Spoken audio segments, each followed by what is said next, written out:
गेल्या वर्षापेक्षा यावर्षी हवामान बदलामुळे, सततच्या धुळीमुळे, वातावरण बदलामुळे जे पिकाची जी हानी झालेली आहे, ज्याप्रमाणे जे पीक यायला पाहिजे होतं जोमामध्ये त्याप्रमाणे आलेलं नाही.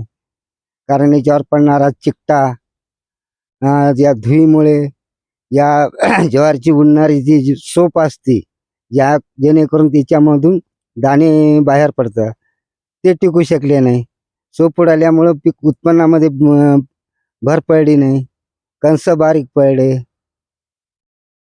आणि हे हवामान बदलामुळे येणारे जे चणा असतो तो गेला, ते गेला म्हणून आम्ही टाळकं पेरलं.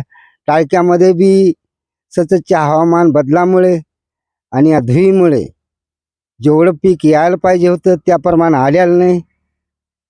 तर याकडे शासनानं लक्ष द्यावं अशीच माझी विनंती आहे.